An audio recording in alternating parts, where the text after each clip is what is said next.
Ed ora ci trasferiamo a Portogruaro, dove insieme alla collega Rosario Padovano c'è il primo ospite. Abbiamo invitato, buonasera a tutti naturalmente, Antonio Bertoncello, sindaco di Portogruaro, perché sono ripresi gli incontri con il centrodestra, che di fatto è la maggioranza in Consiglio Comunale, per cercare di venire a capo di questa situazione che definire grottesca naturalmente è poco, ormai l'abbiamo definita in tutte le maniere e servirebbero due vocabolari a questo punto, signor sindaco, per definire questa diatriba un po' che si è venuta a creare. Comunque, al di là di tutto, volevo solo chiedere se dopo il Ferragosto i nervi erano più distesi e in qualche modo, nonostante il caldo, si sia riuscito a trovare un punto di accordo, insomma un punto di interesse. Ma io credo che i nervi siano sempre stati distesi anche nei periodi più complicati e più difficili, visto la situazione anomala che stiamo vivendo a Portogruaro. Abbiamo sempre parlato. Beh, lo stress è stato notevole. Lo stress è comunque notevole, perché quando c'è incertezza c'è anche stress, però devo dire che i rapporti sono sempre stati molto corretti. Oggi pomeriggio ci siamo incontrati con il consigliere Angelo Tabaro in rappresentanza dei partiti del centrodestra in Consiglio Comunale. Era un incontro già programmato, nel senso che il centrodestra aveva richiesto al sindaco di fare delle proposte per poter trovare una soluzione in attesa delle elezioni del 28 marzo.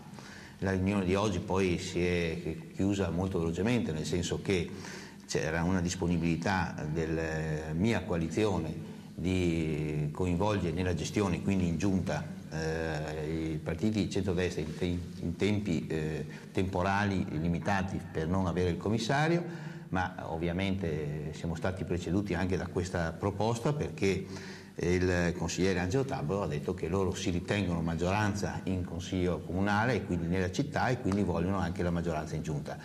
Noi abbiamo considerato, io ho considerato questa anche offesa nei confronti dei cittadini, nel senso che io sono un sindaco eletto dai cittadini, non voglio essere legato alla sedia, sono stato votato. Quindi la parità in giunta non è possibile secondo lei? Io ho avuto modo di dire al consigliere Tabaro, perché di fatto lei è il sindaco del centro-sinistra, loro al primo turno hanno vinto come centrodestra. Ma diciamo, voglio dire che non possiamo fare confusione, dobbiamo rispettare il voto degli elettori. Gli elettori hanno eletto un sindaco con il 52,4%, hanno eletto 11 consiglieri allo stato attuale in Consiglio Comunale. Secondo me si poteva, e con il Consiglio del centrodestra e un sindaco eletto dai cittadini, senza fare pateracchi inutili, si poteva cominciare a lavorare, individuare sulla base di un programma le cose da fare, senza umiliare nessuno, e arrivare a dicembre e poi ognuno per la propria strada, e gli elettori avrebbero potuto dare